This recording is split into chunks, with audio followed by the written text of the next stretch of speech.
Fetty. F-E-T-Y.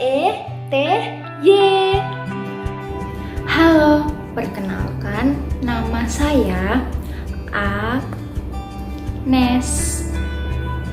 Halo, nama saya Nadira.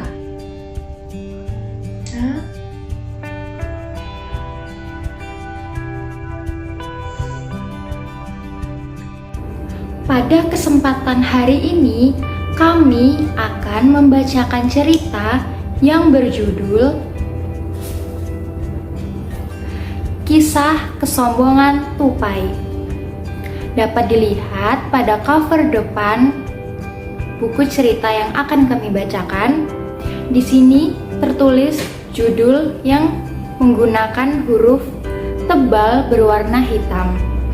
Kemudian untuk latar belakang pada cover judul, di sini menampakkan satu adegan yang terjadi di dalam cerita yang akan kami bacakan. Lalu di sini tertulis fabel atau jenis cerita yang akan kami bacakan, dan kemudian di sini ada nama penulis.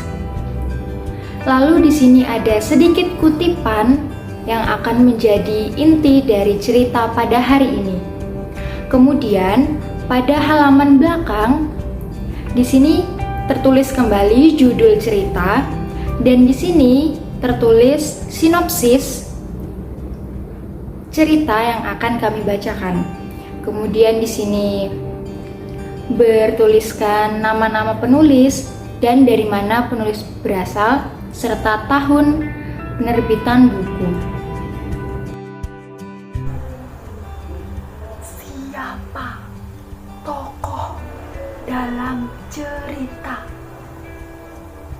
Tupai, monyet, burung hantu.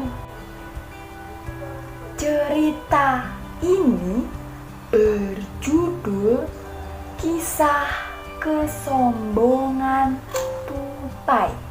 Ada seekor tupai yang memiliki ekor yang indah, dan ia sangat sombong. Ketika temannya, yaitu monyet, mengadakan acara pesta, monyet mengundang semua penghuni hutan kecuali tupai. Tupai sangat marah karena tidak diundang oleh monyet. Alasan monyet tidak mengundang tupai karena sifat tupai yang sombong. Lalu tupai menghancurkan acara pesta tersebut. Lalu ketika tupai pergi meninggalkan acara pesta, tupai tertimpa pohon besar, dan pohon tersebut menimpa ekornya yang indah. Lalu monyet menolong tupai, dan monyet dan tupai bersahabat dengan baik. Cerita ini bertempat di hutan. Dalam cerita ini terdapat 3 tokoh. Ada monyet, ada burung hantu, dan ada tupai. Tupai memiliki sifat yang sombong, angkuh. Monyet memiliki sifat yang baik, suka tolong menolong. Burung hantu memiliki sifat yang baik. Di suatu hari yang indah, ada seekor tupai yang memiliki ekor yang sangat indah. Ia merasa bangga karena di dalam hutan tersebut hanya dia yang memiliki ekor yang indah sekali. Jika tupai yang lain memiliki ekor yang pendek, namun ia memiliki ekor yang indah dan panjang, dan ekornya membentuk seperti angka 9. Tupai sangat menyombongkan ekornya tersebut karena dia sangat bangga dengan keadaan ekornya yang sangat indah. Dia menyombongkan ke semua penghuni hutan. Pada suatu ketika, di atas sebuah ranting pohon yang sangat besar, monyet dan burung hantu sedang asik mengobrol. Pada saat mereka sedang asik mengobrol, datanglah tupai yang melewati mereka dengan memasang wajah yang sangat angkuh. Ketika tupai sedang menunjukkan ekornya, monyet berkata dengan burung hantu, "Lihatlah tupai itu, dia sangat menyombongkan ekor yang dimilikinya dengan cara berjalan menggerakkan ekornya itu." Tupai yang mendengar perkataan tersebut, lalu dia menjawab, "Haha, hei monyet, kamu iri denganku ya? Wajar saja kamu iri denganku karena di hutan ini hanya aku saja yang memiliki ekor yang sangat indah. Tidak ada satupun yang akan mengalahkan indahnya ekorku." Monyet merasa kesal dengan perkataan yang diucapkan oleh tupai, dan dia berkata, "Jangan sombong kamu tupai, hati-hati, suatu saat nanti kamu akan memperoleh yang namanya sebuah karma." Pada keesokan harinya, monyet memberikan sebuah pengumuman di tengah hutan dengan suara yang sangat lantang sehingga seluruh penghuni hutan dapat mendengarnya. Pengumuman, hai kawan-kawanku, besok aku akan mengadakan pesta makan yang besar di bawah pohon terbesar di hutan ini. Aku akan menunggu kehadiran kalian semua. Jangan lupa untuk datang ya.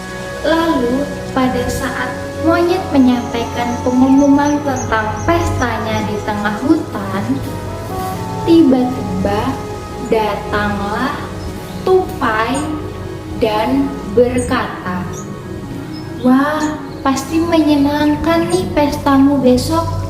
Apakah aku diundang untuk datang ke pestamu?"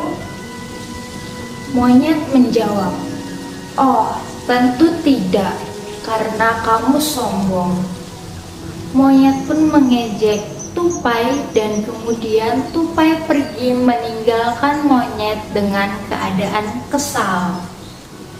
Sampailah di hari yang sangat membahagiakan untuk monyet, di mana pesta ulang tahunnya dirayakan. Semua telah berkumpul menghadiri pesta monyet pada hari itu. Tampak semua hewan datang kecuali tupai. Di sini ada jerapah, buaya, burung hantu, bebek, kura-kura, dan masih banyak lagi. Di situ monyet menyediakan berbagai macam makanan, mulai dari buah, daging, dan sayuran yang disukai oleh seluruh penghuni hutan atau teman-teman monyet. Lalu saat semua sedang asyik menikmati pesta ulang tahun monyet, tak disangka ternyata tupai pun menyumput di belakang pohon. Karena dia kesal tidak diundang, maka dia pun berniatan untuk menghancurkan pesta sang monyet. Dia pun datang dan menghancurkan pesta si monyet dengan menjatuhkan semua makanan dan melompat-lompat di atas meja. Saat dia sudah riang gembira karena berhasil menghancurkan pesta si monyet, tupai pun lari dengan keadaan senang karena rencananya berhasil. Akhirnya, semua tamu yang diundang oleh monyet pergi meninggalkan pesta. Tinggallah monyet seorang diri. Dia pun sedih dan kesal karena pesta ulang tahunnya hancur. Setelah tupai meninggalkan pesta tersebut, tupai berjalan di hutan dan tiba-tiba ada pohon besar dan jatuh menjatuhi ekor tupai yang indah itu. Lalu tupai merasa kesakitan dan berteriak minta tolong. Tolong, tolong. Monyet mendengar suara teriakan minta tolong itu. Oh, ternyata kamu yang minta tolong. Iya monyet, aku sedang kesakitan. Ekorku tertimpa pohon besar. Monyet pun merasa kasihan dengan tupai dan akhirnya monyet menolong tupai dengan menyingkirkan pohon besar dari ekor milik tupai. Makanya tupai, jangan sombong. Saat ini kamu sudah tidak punya ekor yang indah lagi. Tupai pun merasa sedih. Aku berjanji tidak akan sombong lagi dan akan berbuat baik kepada semua orang. Monyet, maafkan aku ya, karena sudah menghancurkan acara pestamu. Iya, aku sudah memaafkanmu tupai. Besok tidak boleh begitu lagi ya. Pada akhirnya monyet dan tupai bersahabat dengan baik. Lalu monyet menemani tupai dimanapun ia berada. Dan monyet yang akan merawat ekor tupai hingga sembuh kembali. Setelah kita mendengar dongeng tersebut, kesimpulan dan hikmah yang bisa kita ambil adalah kita sebagai manusia tidak boleh sombong seperti yang dilakukan tupai. Ketika kita sombong, itu akan membuat orang lain menjadi tidak menyukai kita. Padahal kita sebagai manusia itu saling membutuhkan. Kita harus menjadi manusia yang senantiasa rendah hati dan memiliki perilaku yang baik. Karena pada dasarnya apa yang kita tanam dan apa yang kita tuai, artinya ketika kita melakukan kebaikan, maka kita akan mendapatkan kebaikan pula. Begitu pula sebaliknya, ketika kita berlaku jahat, pasti kita akan memperoleh karma seperti yang dialami oleh tupai. Sekian dongeng dari kami. Terima kasih.